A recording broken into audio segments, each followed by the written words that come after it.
നമസ്കാരം. അങ്ങനെ രാഹുൽ മാങ്കൂട്ടത്തിലിനെ കോൺഗ്രസ് തോട്ടിലേക്ക് എറിഞ്ഞിരിക്കുന്നു.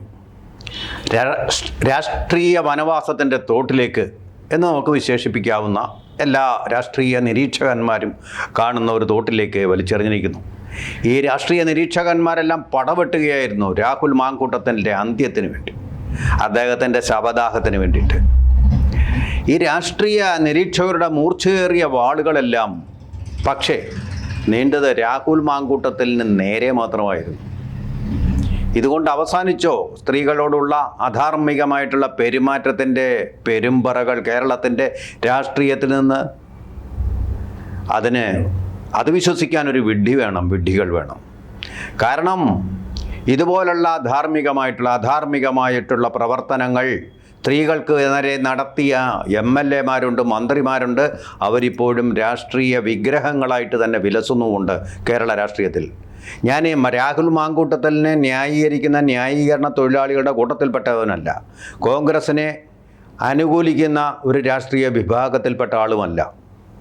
കോൺഗ്രസ് ചെയ്തത് ശരിയാണെന്ന് തന്നെ വിശ്വസിക്കുന്നു. പക്ഷേ കോൺഗ്രസ് ഒന്നും ചെയ്തില്ല എന്ന് മട്ടിൽ പറയുന്ന ചില അവരുടെ ആ വിശ്വരൂപം ഒന്ന് വെളിപ്പെടുത്താൻ വേണ്ടിയിട്ട് മാത്രം 1-2 കാര്യങ്ങൾ ഞാൻ സൂചിപ്പിക്കുക മാത്രമാണ്. നമ്മൾ ഓർമ്മിക്കുന്നുണ്ടാവും ജോസ് തെറ്റയിൽ എന്നൊരു മന്ത്രിയെ.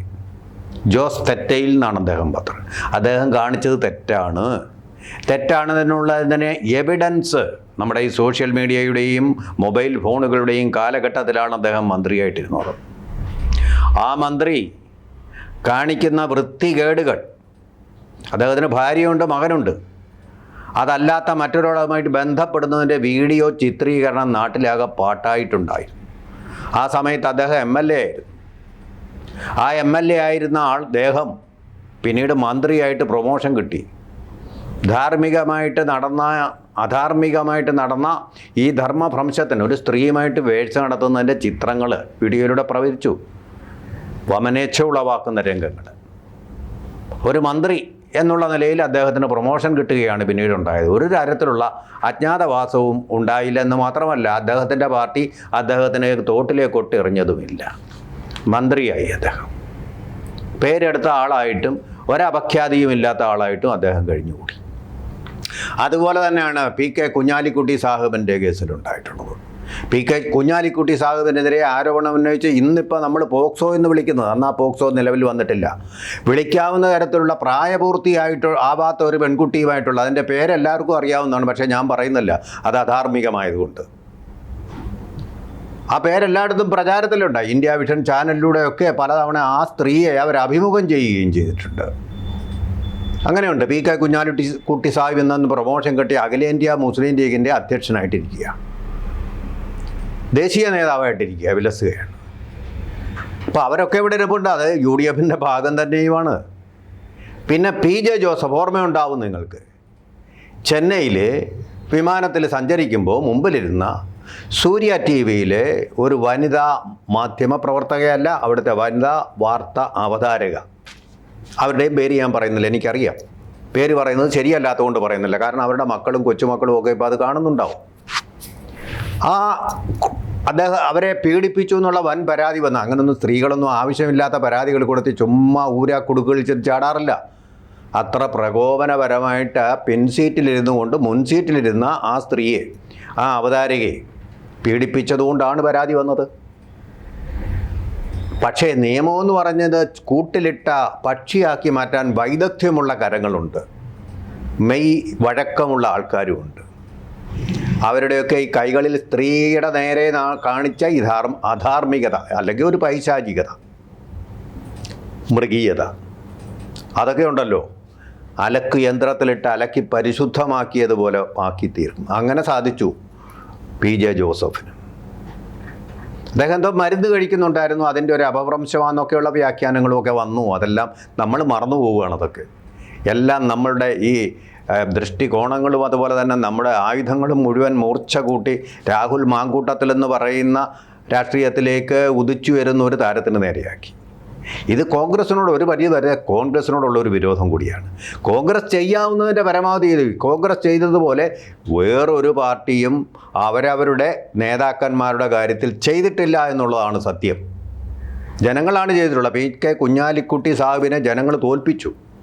അദ്ദേഹം മഹാഭൂരിപക്ഷം നേരിക്കൊണ്ടിരുന്ന മണ്ഡലത്തിൽ തോൽപ്പിച്ചു എന്ന് ജനങ്ങളാണ് ശിക്ഷിച്ചത്, പാർട്ടിയല്ല. പാർട്ടിയുടെ ആളായിട്ട് തന്നെയാണ് അദ്ദേഹം മത്സരിച്ചത്. നമ്മൾ മറക്കാൻ പാടില്ല. ഇതൊക്കെ യാഥാർത്ഥ്യങ്ങളാണ്.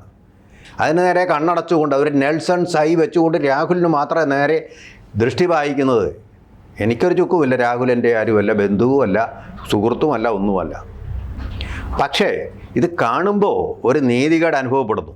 ഈ നീതികേടിനെ പറ്റി പറയുന്ന ആൾക്കാരുടെ തന്നെ അവർ തന്നെ ഒന്ന് ആത്മപരിശോധന, നിങ്ങളുടെ ജീവിതം എത്രമാത്രം സ്ത്രീനീതി പുലർത്തിയിട്ടുണ്ട് എന്നുള്ള കാര്യം കൂടെ ആലോചിക്കണം. വലിയ കൊടി കെട്ടിയ മാധ്യമ പ്രവർത്തകരൊക്കെ വന്ന് പറയുന്നുണ്ടല്ലോ.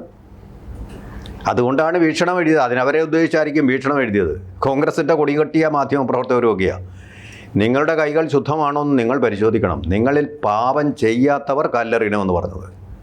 ഈ വലിയ വാചകങ്ങളൊക്കെ അന്തിച്ചർച്ചയിൽ വന്ന് അവതരിപ്പിക്കുന്നവരുടെയൊക്കെ ജീവിതം അത്ര പരിശുദ്ധമാണെന്നാണോ കരുതുന്നത്?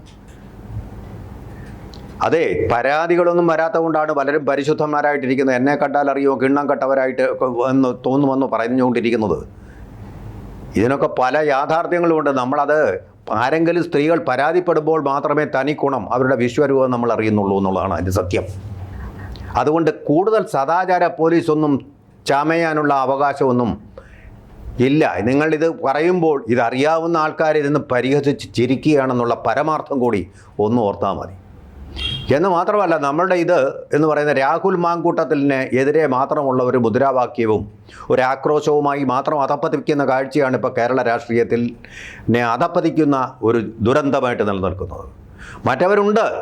AK ശശീന്ദ്രനെതിരെയുള്ള കേസ്, ഓഡിയോ ക്ലിപ്പ് ഉൾപ്പെടെ വിശദാംശങ്ങൾ പുറത്തു വന്നാലേ രാഹുൽ മാങ്കൂട്ടത്തിൻ്റേത് വരുന്നതിന് തുല്യമായിട്ടുള്ള ഓഡിയോ ക്ലിപ്പുമായിട്ടല്ലേ വന്ന് അദ്ദേഹം മന്ത്രിയായിട്ട് വിരാജിക്കുകയല്ലേ ഇപ്പോൾ.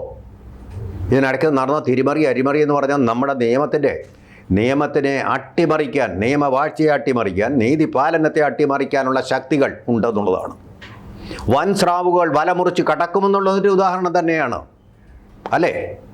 നമ്മൾ കേരളീയ സമൂഹം, ഇത് കാണുന്ന സമൂഹം സ്വന്തം ആത്മാവിനോട് തന്നെ ചോദിക്കുക, അല്ലെങ്കിൽ മനസ്സാക്ഷിയോട് തന്നെ ചോദിക്കേണ്ട ചോദ്യങ്ങളാണ്. ഉള്ളുപൊള്ളിക്കുന്ന ചോദ്യങ്ങളായിരിക്കാം, പക്ഷേ ചോദിക്കണം. കാരണം സ്ത്രീനീതി എന്ന് പറയുന്നത് പരിപൂർണമാകുവാൻ വേണ്ടി, പരിശുദ്ധമാകുവാൻ വേണ്ടി അങ്ങനെ ചില ആഖ്യാനങ്ങളിലേക്കും അങ്ങനെ ചില സത്യങ്ങളിലേക്കും നമുക്ക് അവയെ അഭിമുഖീകരിക്കേണ്ടത് അപ്രിയ സത്യങ്ങൾ എന്ന് പറയും. അത്തരം അപ്രിയ സത്യങ്ങൾ ധാരാളമായിട്ടുണ്ട് കേരളത്തിൽ. ഇനിയും ധാരാളമായിട്ട് നമുക്ക് ഇതേക്കുറിച്ച് പറയാൻ. നീല ലോഹിതദാസൻ നാടാരുടെ കാര്യത്തിൽ മാത്രമാണ് ശരിക്കും ഒരു ക്ലീൻ ചിറ്റ് ഉണ്ടായിട്ടുള്ളത്. അദ്ദേഹത്തിനെതിരെ പരാതി ഉന്നയിച്ചത് ഉയർന്ന IAS ഓഫീസറായിട്ടുള്ള വനിത തന്നെയാണ്. പക്ഷേ അവസാനം കേസ് കഴിഞ്ഞ ഏതാണ്ടൊരു 4 മാസത്തിന് അപ്പുറമാണ് ആ കേസിൽ നിന്ന് അദ്ദേഹത്തിന് ക്ലീൻ ചിറ്റ് ചെയ്തത്. അവിടെ മറ്റൊരു വിഷയം കൂടി ഉത്ഭവിക്കുന്നുണ്ട്. ഇത്രയും കാലം ഈ പരാതി ശരിയല്ല എന്നുള്ളതാണ് വന്നിരിക്കുക. അങ്ങനെയാണെങ്കിൽ വ്യാജ പരാതിയാണ്. അപ്പോൾ ആ വ്യാജ പരാതി വെച്ച് ഒരു പുരുഷനെ വേട്ടയാടി എന്നുള്ള ഒരു യാഥാർത്ഥ്യമാണ് അവിടെ വരുന്നത്. അതും നമ്മൾ ചർച്ച ചെയ്യേണ്ട കാര്യമാണ്. ഇതിനൊരു കൗണ്ടർ ബാലൻസ് വേണം. കാരണം പല സ്ത്രീകളും ഇത് പുരുഷന്മാരോടുള്ള പ്രതികാരത്തിന് വേണ്ടി മാത്രമായിട്ട് ഉപയോഗിക്കുന്നുണ്ട്. സുപ്രീം കോടതി വരെ അതിനെതിരെ വാൺ ചെയ്തിട്ടുണ്ട്. അതിനൊരു ബാലൻസ് വേണം. ഇതെല്ലാം അങ്ങ് സ്ത്രീയെ പീഡിപ്പിച്ചു, അയ്യോ പുരുഷന്മാരെ പീഡിപ്പിക്കുന്നതിനെ പറ്റിയൊന്നും പുറത്തു വരുന്നില്ല. അപ്പോൾ അത് നീതി എന്ന് പറയുന്നത് മനുഷ്യനീതിയാണ് ആത്യന്തികമായിട്ട്.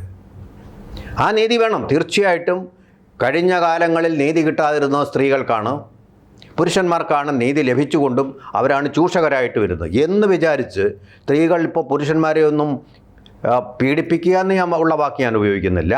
പക്ഷെ ചൂഷകരാകുന്നില്ല എന്നുള്ളത് പറയാൻ നമുക്ക് മനസ്സനുവദിക്കുകയില്ല, മനസ്സാക്ഷി അനുവദിക്കുകയില്ല. ഒരു കാര്യം കൂടി പറയാം. കഴിഞ്ഞ പ്രാവശ്യമാണ് ഒരു കേസുണ്ടായത്. ഏതാനും 1 മാസത്തിനകമാണ് ഒരു കേസുണ്ടായിട്ടുള്ളത്. ഏതാണ്ട് മധ്യവയസ്കയായ ഒരു സ്ത്രീ, 17 വയസ്സായിട്ടുള്ള ഒരു ചെറുപ്പക്കാരനോ കുമാരനെന്നോ പറയാവുന്ന ആളിനെ വീട്ടിൽ നിന്ന് പിടിച്ചുകൊണ്ടുപോയി. വീട്ടുകാർ പരാതി ഉന്നയിച്ചതിനെ തുടർന്ന് പിടിച്ചുകൊണ്ടുവന്നു എന്നാണ് പറയുന്നത്. ആ സ്ത്രീയോടൊപ്പം, സ്ത്രീ എന്നേ പറയാൻ പറ്റൂ, അമ്മ എന്ന് പറയാൻ പറ്റില്ല ഇതിനെ. ആ സ്ത്രീയോടൊപ്പം ഈ പയ്യനുണ്ടായിരുന്നു. പയ്യൻ വളരെ പീഡിപ്പിക്കപ്പെട്ട നിലയിലാണെന്നും പറഞ്ഞൊരു കേസ് നമ്മുടെ പത്രങ്ങളിലൊക്കെ വന്നതാണ്. നമ്മളതൊന്നും കാണുന്നില്ല. അപ്പോൾ അങ്ങനെ ഈ നീതി എന്ന് പറയുന്ന ഒരു ഭാഗത്ത് മാത്രം ലഭിക്കേണ്ട ഒന്നല്ല. തീർച്ചയായിട്ടും അത് 2 വശത്തും ഉണ്ടാകണം.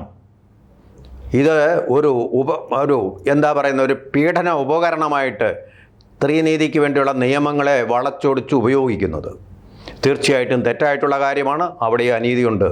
അതിപ്പോൾ ഈ രാഹുലിൻ്റെ കേസിൽ അത് സംഭവിച്ചിട്ടില്ലെങ്കിൽ അങ്ങനെയുള്ള കേസുകളും ധാരാളമായിട്ട് എനിക്കറിയാവുന്ന കേസുകൾ തന്നെയുണ്ട്.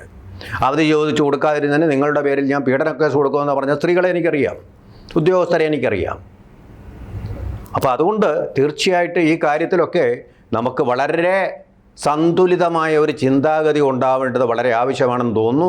അതുകൊണ്ട് രാഹുൽ മാങ്കൂട്ടത്തിനെ തൂത്തറിഞ്ഞുകൊണ്ട് ഇവിടുത്തെ സ്ത്രീപീഡനവും സ്ത്രീവിരോധവും എല്ലാം അസ്തമിച്ചു എന്ന് രാഷ്ട്രീയക്കാരുടെ സ്ത്രീകളോടുള്ള പെരുമാറ്റത്തിൻ്റെ ആ ഒരു മൃഗീയത മാറി എന്ന് നമുക്ക് വിശ്വസിക്കാൻ പറ്റില്ല. കാരണം ഒരുപാട് പേരൊന്നും പറ്റാതെ ഇവിടെ വിലസുന്നുണ്ട്, ചിരിക്കുന്നുമുണ്ട്. ആ രാക്ഷസ ചിരിയുണ്ടല്ലോ, അത് തീർച്ചയായിട്ടും അത്ര ശുഭകരമായിട്ടുള്ള ഒന്നല്ല എന്ന് തന്നെയാണ് ഈ കാര്യത്തിൽ ഇരുപക്ഷത്തും നിൽക്കാതെ കൊണ്ട് നിഷ്പക്ഷമായിട്ട് ചിന്തിക്കുമ്പോൾ എൻ്റെ ബോധ്യം. ABC ന്യൂസിനും മലയാളത്തിൽ മാത്രമല്ല സംസാരിക്കാൻ അറിയാവുന്നത്, പറയാൻ അറിയാവുന്നതും. അതിന് ഹിന്ദിയും കൂടി ഉണ്ടൊരു ABC ഹിന്ദി ന്യൂസ് ചാനലുണ്ട്, ABC ഹിന്ദി ന്യൂസ്. അത് കാണുക. ദേശീയമായിട്ടുള്ള കാര്യങ്ങൾ അതിലൂടെ കൂടുതൽ ആഴത്തിൽ മനസ്സിലാക്കാൻ നിങ്ങൾക്ക് സാധിക്കും. ABC Hindi news. കൂടുതൽ വാർത്തകളും വിശേഷങ്ങളും നിങ്ങളിലേക്ക് എത്താൻ ABC മലയാളം സബ്സ്ക്രൈബ് ചെയ്യുക, ബെൽ ബട്ടണും അമർത്തുക.